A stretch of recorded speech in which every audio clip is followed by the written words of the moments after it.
In a recent interview with Lex Friedman, Javier Milei, the president of Argentina, talked about three areas where freedom needs to be promoted. It's political, economic, and cultural. And what I think about my work is that it's aiming to promote freedom on a cultural level. So let's break it down and talk about the different areas that Javier Milei identified, areas where freedom needs to be promoted. So, and I'll link the interview with Lex Friedman in the description. So on the political front, it's obviously winning elections and promoting freedom in the sense of enabling people to do what they want to do. So that would be less taxes, but also more policies that promote freedom in everyday life. So it could be remote working, for example, or it could be universal basic income or things like this. Anything that would promote freedom in real life. But that's through a political lens. Economically, of course, you can deregulate, and there's some overlap with the political front because, of course, political decisions affect the economy. So, for example, taxes would be one way to increase economic freedom through political means. But also, for example, if you create a company, that is participating to freedom. And what my work is going to be on YouTube is going to be about promoting cultural freedom, I think. And so what does that look like? On a basic level, it will be to develop the freedom of the individuals, like with themselves. So are they free in the sense that they understand themselves and they can make mindful decisions? They're not just controlled by their own, unprocessed, unaware emotions or something like that. So this is really on an individual level, promoting individual freedom, self-awareness, etc.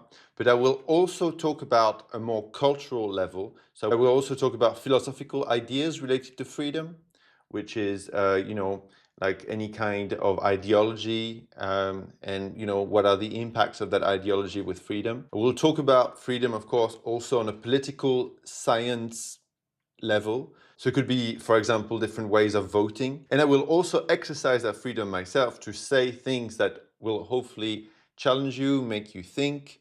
And in that, I'm exercising my own freedom of speech and of thought, really. What Javier Milei also said is that this fight for freedom on a cultural level is actually very difficult because there are not that many people who are in favor of freedom, actually.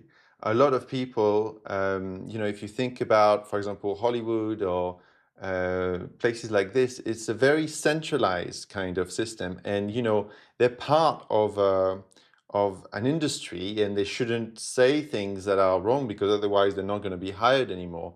And so it was harder, I think, to communicate ideas of freedom. But with YouTube and social networks in general, because I'm independent, I can promote ideas of freedom without that much fear of retribution, which I think is great. And I think there's a movement for freedom with social networks that I think is a beautiful thing. Also, the idea of freedom can be promoted in many ways, and an aesthetic of freedom, for example.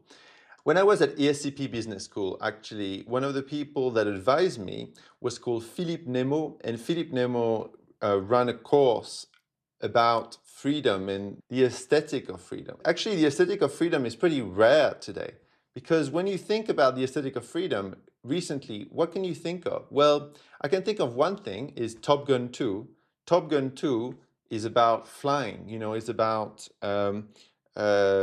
being free to maneuver in the sky, etc. And also in Top Gun, Maverick is a character that rebels against the structure of the army. So really is a fighter for freedom. And that's what I really like about Top Gun. And, all these images, like of a plane moving through the sky, that's really the aesthetic of freedom. And so I really appreciate this kind of films. But if you think about like series recently, it's hard to find a lot of this aesthetic of freedom. I could say Homeland, for example, is a great series that talks about freedom because, again, it's a person, a CIA agent, Carrie Matheson, who always follows their own intuition in spite of the hierarchy. So she's probably an ENTP in the film, but that's more on the psychological side. But she embodies this spirit of freedom. But if you look at the prevailing culture clearly is not about freedom. So, like, if I think about most shows on Netflix, it's about relationships, and give and take. And so that's not really the aesthetic of freedom. A lot of video games today are more in favor of freedom. You can see, oh, you can go wherever you want, etc. You have all these space games like Mass Effect, for example. That's more of a freedom aesthetic, and I really appreciate that. You have a lot of role-playing games as well, like Dragon Quest or Final Fantasy, that are quite free as well. Or, of course, Morrowind and Skyrim. These games are also quite free. So that's more in the kind of aesthetic of freedom. But this is really not dominant today. You also have some superhero movies that are in favor of freedom, like the Iron Man series. So the Iron Man series is really a hero of freedom. He always rebels against other people. Also ENTP, likely in the Myers-Briggs type. But the other heroes are not that much in favor of freedom. They're, maybe in favor of doing the right thing, of if you think of, I don't know, Captain America, is lots of morals. And if you look at other superheroes like Doctor Strange, they're also about ethics and doing the right thing, etc. So it's not really the aesthetic of freedom or the morals of freedom either. So tell me, where have you seen the ideals of freedom or the aesthetic of freedom in literature, art, etc.? I would be very interested to know. If you want to join me in this fight for cultural freedom, or in this promotion of cultural freedom, please like this video and subscribe for more. I will be making lots of videos that promote freedom and that help you to be more free as well. So please subscribe. Bye bye and see you next video.